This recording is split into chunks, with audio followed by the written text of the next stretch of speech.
Hello dear friends, कैसे हैं आप? मस्त रहो, स्वस्थ रहो and please remember the name DCC, Deshpande Chemistry Classes.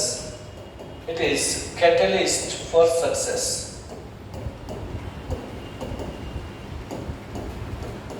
JEE के क्वेश्चन सीरीज में मैं आपका स्वागत करता हूं फिर से एक बार और आपको इनवाइट करता हूं। ये JEE अभी आज हमारा टारगेट है हैलोजन डेरिवेटिव्स के कुछ JEE के क्वेश्चंस हम लोग पढ़ने वाले हैं। Okay, so without wasting time let us go ahead and start with few questions. अगर आपको ये वीडियो पसंद आती है और इससे फायदा होता है तो जरूर हमारे चैनल को सब्सक्राइब करें। कुछ बोनस टिप्स भी आपको पढ़ाई के इसमें दिए जाएंगे। पहला क्वेश्चन आया है JEE 2020 का है, सितंबर 4 को जो JEE हुआ था पेपर उसका है। Decreasing order of reactivity of following organic molecules towards silver nitrate is. अब सिल्वर नाइट्रेट के साथ में ऑर्गेनिक मॉलिक्यूल है जिसमें क्लोराइड है। सिल्वर नाइट्रेट की थोड़ा सा बात करते हैं सबसे पहले।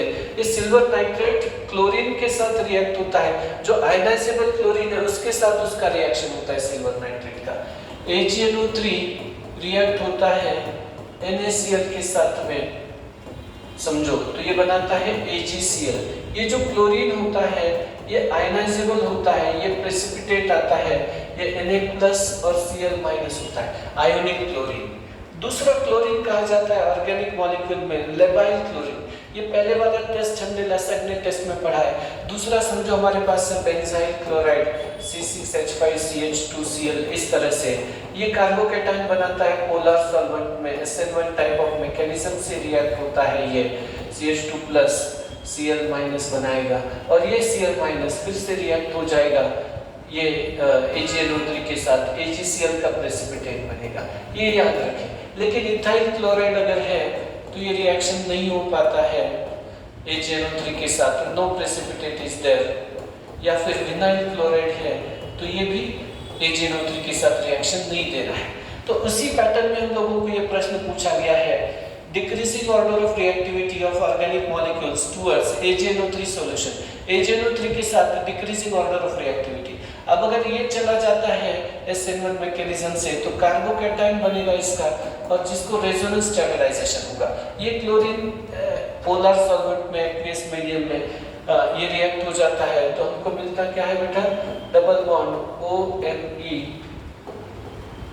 इस तरह से ये आ रहा है, ये कार्बोकेटाइन है, ये इलेक्ट्रॉन इसको शिफ्ट हो सकता है, ये डबल बॉन्ड इसको शिफ्ट, तो रेजोनेंस इसकी स्टेबिलिटी ज्यादा आएगी। तो बी वाला कार्बोकेटाइन ज्यादा स्टेबल है। सी में ऑप्शन देखेंगे तो ये आइसोप्रोपाइल कार्बोकेटाइन बन सकता है Cl जाने के बाद में, और डी में ये -I इफेक्ट है NO2 का, तो ये जो कार्बोकेटाइन बनेगा बहुत ज्यादा अनस्टेबल बनेगा, तो ये सबसे स्लो रिएक्ट होगा क्योंकि इसका कार्बोकेटाइन स्टेबल नहीं है। तो रिएक्टिविटी कार्बोकेटाइन की स्टेबिलिटी को डायरेक्टली प्रोपोर्शनल है। Reactivity of AgNO3 directly proportional to stability of carbocation. Stability of carbocation के ऊपर प्रोपोर्शनल है। तो सबसे ज्यादा रिएक्टिव कौन है देखिएगा, तो ये वाला B option, then A, then C, then D। तो हमारा ऑप्शन होना चाहिए BACD। तो we should have the answer as BACD। Okay, चलिए नेक्स्ट क्वेश्चन की तरफ चलते हैं। उसके पैरेलल प्रश्न है, ये भी सितंबर 4 में मॉर्निंग इवनिंग सेशंस होते हैं, आफ्टरनून सेशंस, उसमें पूछा गया प्रश्न है, Which of the following will form precipitate with silver nitrate most easily? Silver nitrate के साथ सबसे आसानी से प्रेसिपिटेट कौन बनाएगा? अब समझो ये Br चला जाता है तो ये इस तरह से लिखेगा NCH2CH2+, इसका कार्बोकेटाइन। अब ये कोई इसके लिए डायरेक्ट नहीं है तो ये -I इफेक्ट बनाएगा और कार्बोकेटाइन जल्दी से नहीं बन पाएगा। यहाँ पे हालांकि ये O इधर वाला स्ट्रक्चर एज इट इज रहेगा CH2+, ये Br जाने के बाद ये लोन पेयर इसको इलेक्ट्रॉन दे सकता है इस तरह से, ये थोड़ा स्टेबल होगा B वाला। अब C में लोन पेयर भी है और बेंजीन रिंग पेयर, तो लोन पेयर इधर भी ओकराइज हो सकता है, और अगर CH2 चला जाता है Br तो इधर भी होता है। लेकिन लोन पेयर को कंफ्यूजन है, दुविधा है, लोन पेयर इजीली अवेलेबल नहीं है कार्बोकैटायन को स्टेबलाइज करने के लिए, इसीलिए ये उतना क्या बोलते हैं रेजोनेंस इफेक्ट नहीं होगा। डी में टर्शियरी अमाइन की तरह है ये, और ये लोन पेयर CH2 के लिए इजीली अवेलेबल होगा नाइट्रोजन का प्लस बनने के बाद में, और नाइट्रोजन का देने का इलेक्ट्रॉन कैपेसिटी ऑक्सीजन से ज्यादा है, तो सबसे फास्ट रिएक्शन होगा डी का, देन बी का, देन सी का, देन ए का। तो अगर ऑर्डर पूछी जाती है तो डी सबसे fast, then will be B, then will be C, then will be A, और मोस्ट रिएक्टिव अगर पूछते हैं जैसे मोस्ट रेडिली रिएक्शन बोलते हैं तो हमारा आंसर आना चाहिए ऑप्शन डी। देख लीजिएगा, पढ़ लीजिएगा इसको। चलिए आगे बढ़ते हैं बेटा कुछ और प्रश्नों के साथ में। Which one has shortest CCl bond? Shortest CCl bond किसका? ये भी NCERT बेस्ड प्रश्न है। पहला दिया है टर्शियरी ब्यूटाइल क्लोराइड, इसमें कोई रेजोनेंस नहीं है टर्शियरी ब्यूटाइल क्लोराइड, तो सिंगल बॉन्ड है, sp3 हाइब्रिडाइजेशन है इस कार्बन का, और sp3p ओवरलैप हो रहा है।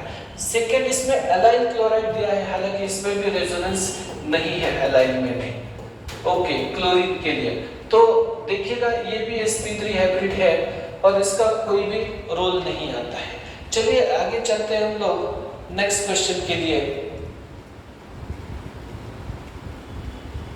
Okay, here comes the remaining two options. ये दिया है मिथाइल क्लोराइड और इधर आया है vinyl chloride. CCl bond distance के लिए क्वेश्चन है बेटा। विनाइल क्लोराइड का हाइब्रिडाइजेशन कार्बन का है sp2 हाइब्रिडाइजेशन। इतना ही नहीं, sp2 हाइब्रिड ऑर्बिटल छोटा होता है, इसके अलावा हम लोग बोल सकते हैं it shows some resonance out here, ये कुछ रेजोनेंस बता रहा है। ये JEE 2020 का प्रश्न है, मेंस में आया है। अब ये CH2 माइनस होगा CH double bond Cl plus, इस कारण से क्या हो जाता है, ये पार्शियल डबल बॉन्ड कैरेक्टर में आ जाता है कार्बन क्लोरीन बॉन्ड, और पार्शियल डबल बॉन्ड कैरेक्टर में आने की वजह से ये थोड़ा शॉर्ट हो जाता है। हम लोग जानते हैं डबल बॉन्ड छोटा होता है, बॉन्ड ऑर्डर ज्यादा तो बॉन्ड लेंथ कम, सिवा हाइब्रिडाइजेशन भी आया है। पहले वाला टर्शियरी ब्यूटाइल और एलाइल था, तो CCl बॉन्ड इसमें विनाइल क्लोराइड में सबसे छोटा आया है। मिथाइल वाला रेजोनेंस नहीं है, sp3 हाइब्रिडाइजेशन बता रहा है, तो इसीलिए भी ये होता है। चलिए नेक्स्ट क्वेश्चन की ओर चलते हैं हम लोग। अब ये क्वेश्चन है fourth one. The mechanism of SN1 reaction is given as follows. हम जानते हैं SN1 रिएक्शन कार्बोकैटायन की स्टेबिलिटी के ऊपर चलते हैं। ओके, अब सबसे पहला SN1 रिएक्शन क्या है देखते हैं एक बार। इधर RH रिएक्ट होता है, पानी में इनका रिएक्शन हो रहा है, और ये क्या बना रहा है R प्लस और X माइनस, R प्लस और X माइनस ही बना रहा है। अब ये कार्बोकैटायन होता है, ये सेपरेट हो जाता है, पानी में हाइड्रेट हो जाता है, और न्यूक्लियोफाइल का अटैक है। टू स्टेप इसने बताया है मैकेनिज्म, ये SN1 ही दिया है, डायरेक्टली पहचानना की बात है और डायरेक्ट गिवन भी है वैसे तो। इसके लिए 4 स्टेटमेंट दिए हैं। A student writes general characteristics based on this mechanism as, 4 characteristics इन्होंने दिए हैं, और कौन सा स्टेबल है ये बताना है। 3 सितंबर 2020 का यह प्रश्न है। ओके, अब पहला है R plus would be easily formed if the substituents are bulky, carbocation stability, ये भी ठीक है। फेवर्ड बाय वीक न्यूक्लियोफाइल, हम लोग जानते हैं SN1 का जो रेट होता है ये directly proportional to alkyl halide होता है, न्यूक्लियोफाइल का कोई संबंध नहीं है। टर्शियरी वगैरह अल्काइल हैलाइड होते हैं तो एलिमिनेशन देते हैं स्ट्रॉन्ग न्यूक्लियोफाइल में, स्ट्रॉन्ग बेस में, इसीलिए वीक न्यूक्लियोफाइल अच्छा है, SN1 में न्यूक्लियोफाइल का रोल नहीं है। दोनों ट्रू स्टेटमेंट है। रिएक्शन इज अक्यूम्पेनिड बाय रेसिमाइजेशन, कभी-कभी कुछ लोग पार्शियल रेसिमाइजेशन भी लेते हैं, वो भी ठीक है रेसिमाइजेशन, लेकिन favoured bye non polar solvent ये रॉन्ग है। SN1 रिएक्शन के लिए पोलर प्रोटिक सॉल्वेंट लगते हैं जो हाइड्रो का जो बॉन्ड बना सकते हैं, कार्बोकैटायन को स्टेबलाइज कर सकते हैं, तो फोर्थ रॉन्ग है। ऑब्जर्वेशंस आर करेक्ट, ये प्रश्न है हमारे लिए 1 2 3 ऑब्जर्वेशंस आर करेक्ट। चलिए आगे चलते हैं नेक्स्ट क्वेश्चन के लिए। ये सबसे बेस्ट प्रश्न है, जीओसी से आया है, अब तक जितने प्रश्न पढ़े JEE 2020 का प्रश्न है। Total number of monohalogenated organic products containing stereoisomers are. अब इसमें कैसे बताते हैं, सबसे पहले शांत मन से एक बार देखिएगा, और लंबा प्रश्न है थोड़ा सा। Total number of monohalogenated organic products including stereoisomers in the reaction is. सबसे पहले A एक सिंपलेस्ट ऑप्टिकली एक्टिव एल्कीन है, ऑप्टिकली एक्टिव और अल्कीन ऐसे दो हिस्से हैं इस ए के स्ट्रक्चर के। अब जब हम लोगों को बोला जा रहा है अल्कीन है तो कार्बन कार्बन डबल बॉन्ड है, और ऑप्टिकली एक्टिव है तो ये आता है CH double bond CH2 alkyne C। ये कायरल कार्बन है जिसको 4 डिफरेंट ग्रुप अटैच हैं। देख लीजिएगा मिथाइल इथाइल CH2 CH3 लिखें या C2H5 में लिख सकते हैं इसको। ये स्ट्रक्चर पहले लिख लीजिएगा। इसका रिडक्शन किया है इन्होंने आगे।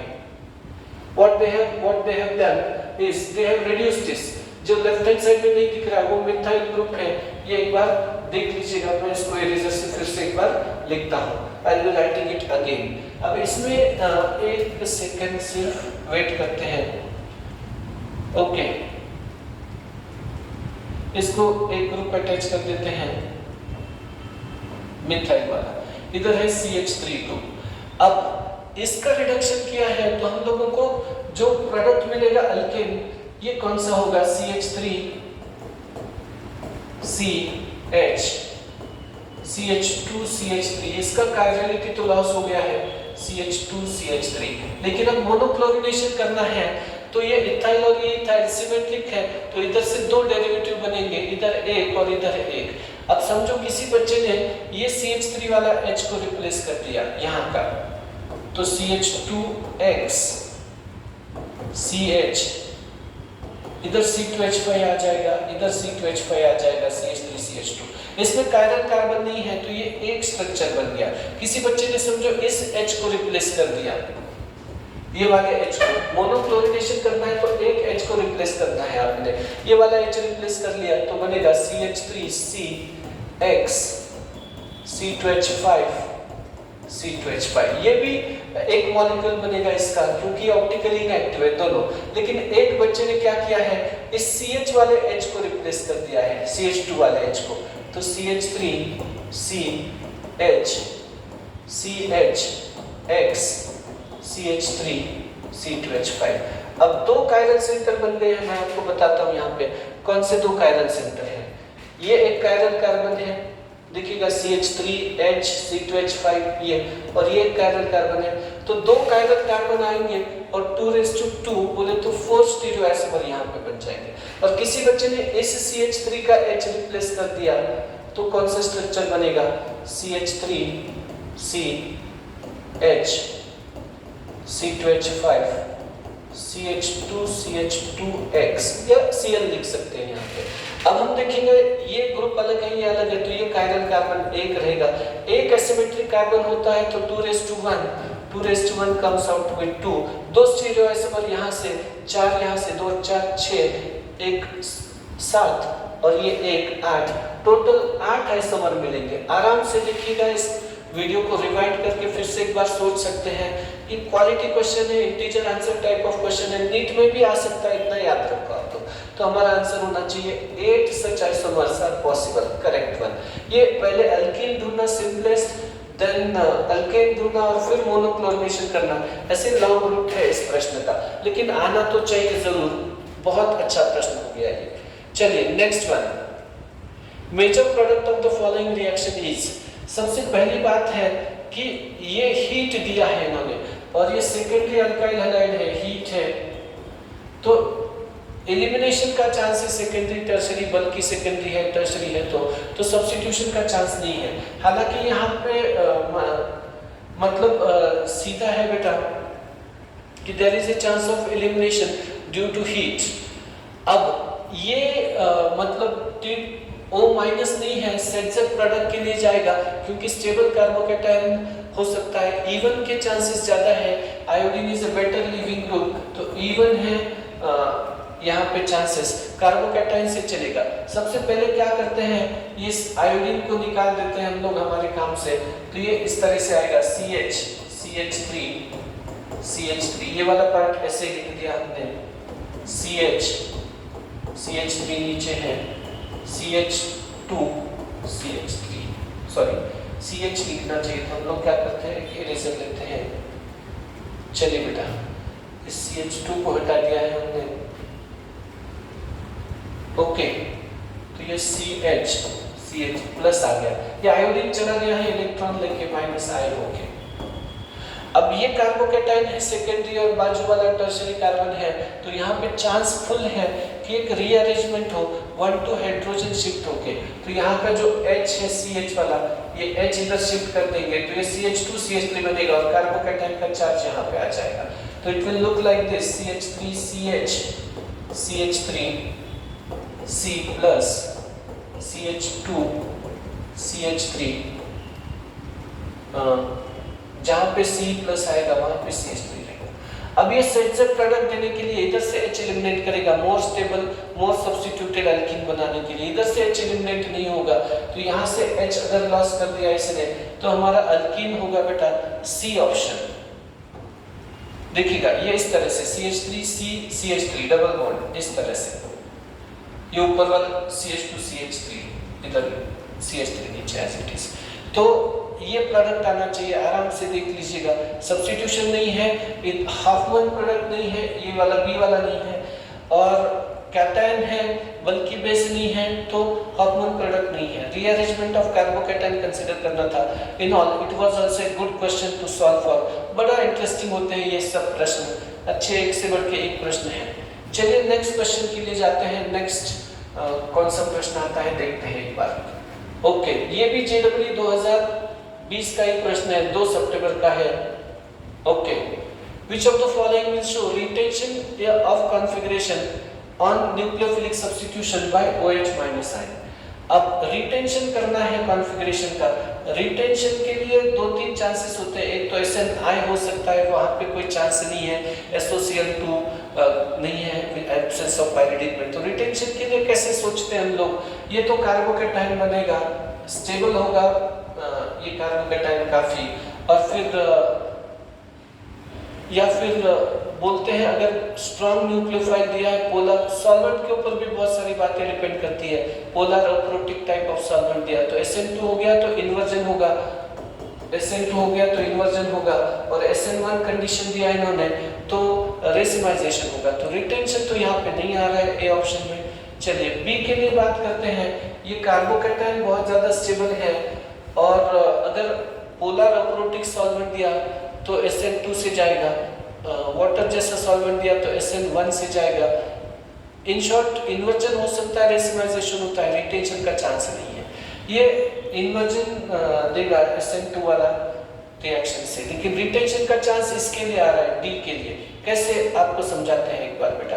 ये स्टेबिलिटी बनाता है कार्बोकैटायन की। ये CH2 अगर चला जाता है तो हमारे पास CH3 CH C2H5 CH2 plus आ जाता है। ये H इधर रीअरेंज होगा तो कार्बोकैटायन बनेगा जो CH3 C plus CH3 C2H5, और अब इसके ऊपर अटैक होगा न्यूक्लियोफाइल के ऊपर।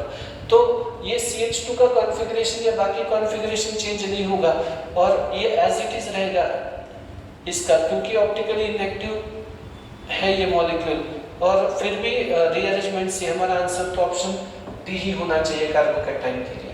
तो इस कार्बन का कॉन्फ़िगरेशन कुछ भी चेंज नहीं हो रहा है, जहाँ पे हाइड्रोजन था वो तो इस कार्बन के ऊपर कुछ भी अरेंजमेंट होना है, न्यूक्लियोफाइल का अटैक होना है OH माइनस का, तो ये यहाँ पे होगा, और रिटेंशन का चांस डी ऑप्शन में आएगा। सोच लीजिएगा, अच्छा प्रश्न था। Major product obtain by elimination E2 elimination of 3-bromo-2-fluoropentane is 3-bromo-2-fluoropentane 3-bromo-2-fluoropentane इस तरह से CH3 CHF CHBr CH2 CH3। अब E2 elimination मतलब स्ट्रॉन्ग बेस होना चाहिए E2 के लिए, ओके, और 1 स्टेप एलिमिनेशन करना है हम लोगों को। तो ये जो हाइड्रोजन है फ्लोरीन वाला, ये ज्यादा एसिडिक है बेटा, और बेस अगर आता है तो फ्लोरीन वाले हाइड्रोजन को ट्रैप करेगा और Br सेम टाइम पे चला जाएगा, तो Br के साइड में एलिमिनेशन होगा, और हमारा जो फ्लोरीन है वो डबल बॉन्डेड कार्बन में इन्वॉल्व होगा। तो in short the product should be CH3 CF double bond CH CH2 CH3। 2-fluoropent-2-ene should be our answer। देखते हैं, अब ब्रोमीन को जाना होगा, बेटर लिविंग ग्रुप ब्रोमीन है, तो B will be our answer। चलिए नेक्स्ट क्वेश्चन दिया है आप लोगों को, इसको सॉल्व करते हैं।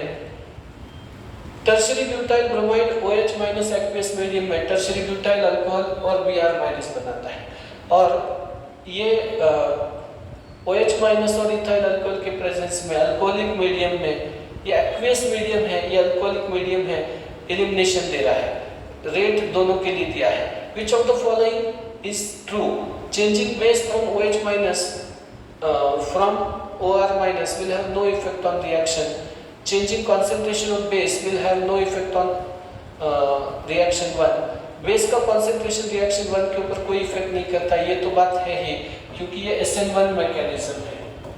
ओके, नीचे वाला E1 की तरफ जा रहा है। Doubling concentration of base will affect both reactions, ये wrong है, पहले रिएक्शन के ऊपर कोई इफेक्ट नहीं होता है। Changing concentration of base will have no effect on reaction 2, ये भी wrong है। reaction 2 के लिए बेस का concentration important है, OH माइनस है यहाँ पे, तो फर्स्ट ऑप्शन करेक्ट है। देख लीजिएगा, changing base from OH minus to OR minus will have no effect on the reaction, effect तो होगा ही। ओके, चलिए बेटा लिख लीजिए इसको अच्छे से। This was next question for NEET और JEE के लिए previous. Okay, here comes the next question with us. Decreasing order of reactivity towards, फिर से एक बार बताते हैं ये प्रश्न। Decreasing order of reactivity towards dehydrohalogenation even reaction of the following compound is. अब dehydrohalogenation या even या SN1 जो भी है, ये कार्बोकैटायन की स्टेबिलिटी के ऊपर डिपेंड करते हैं। कार्बोकैटायन जहाँ पे स्टेबल होगा वहाँ पे इवन फास्ट होगा। अगर इस Cl को निकालते हैं तो कार्बोकैटायन यहाँ आएगा। जो एलाइल कार्बोकैटायन होता है बेटा, ये एलाइल कार्बोकैटायन रेजोनेंस स्टेबलाइज्ड हो सकता है और होता ही है, तो इससे ये रिएक्टिविटी D का सबसे ज्यादा आएगा। इमीडिएट पहचानना चाहिए, ये हालांकि प्राइमरी है, यहाँ पे हमारे पास D सबसे ज्यादा रिएक्ट होना चाहिए, ये सेकेंडरी है और ये प्राइमरी है। प्राइमरी में इसको अलाइल तो नहीं है, फिर भी अब ऑप्शन में D सबसे ज्यादा रिएक्टिव है और कॉन्जुगेटेड प्रोडक्ट भी बना रहे हैं हम लोग। D मोस्ट रिएक्टिव और N ब्यूटाइल वाला A सबसे लीस्ट रिएक्टिव होना चाहिए, तो हमारे पास आंसर आना चाहिए ऑप्शन, सॉरी ये नहीं होगा, आंसर A ऑप्शन होगा, DBCA। देख लीजिएगा, पढ़ लीजिएगा इसको आराम से एक बार। एलाइल कार्बोकैटायन की वजह से D वाला सबसे ज्यादा रिएक्टिव, वैसे तो एक ही ऑप्शन रखा है, बाकी के लिए भी सोच सकते हैं हम लोग इसमें। चलिए आगे बढ़ते हैं नेक्स्ट क्वेश्चन के लिए। Okay, let us move ahead towards the next question. Consider the following reactions out there. एक बार फिर से एक बार इन रिएक्शन को सोचते हैं हम लोग। Consider the following reactions: CH3 taken as C, CHOH, CH3. Which of these will not produce ZZ product? ZZ product कौन प्रोड्यूस नहीं करेगा, मतलब हाफमैन कौन प्रोड्यूस करेगा, ये पूछा है। ZZ कौन नहीं करता है, नो ZZ बोल रहे हैं, नो ZZ, इसका अर्थ होता है हाफमैन यस। हाफमैन मतलब less substituted alkene should be the major product. अब यहाँ पे ये बात याद रखेंगे कि कैसे करेंगे, इसके लिए सोचते हैं। सबसे पहले तो सल्फ्यूरिक एसिड है, सल्फ्यूरिक एसिड है, डिहाइड्रेशन बना रहा है, CH3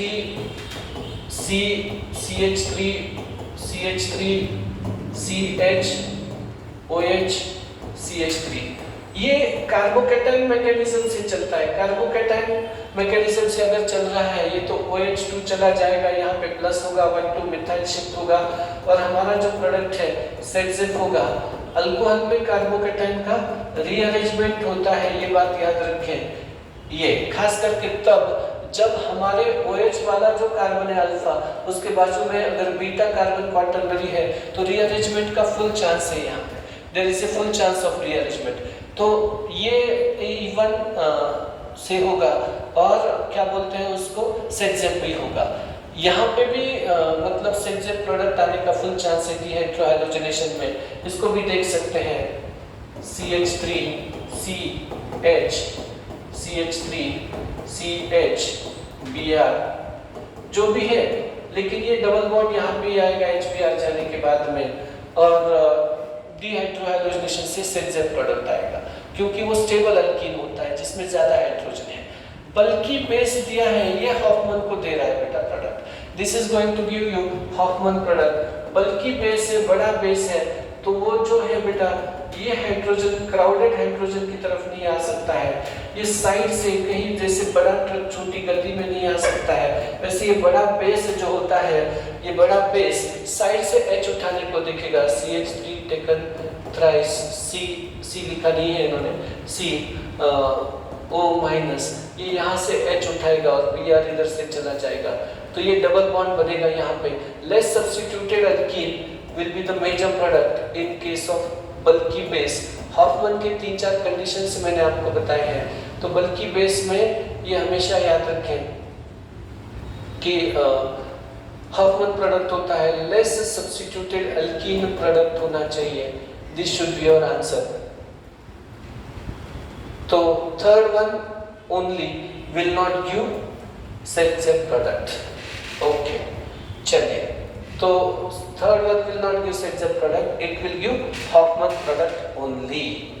देख लीजिएगा, आज हमने हाइड्रोजन डेरिवेटिव्स के कुछ क्वेश्चंस पढ़े हैं, कल और कुछ क्वेश्चंस के साथ नए वीडियोस के साथ आएंगे।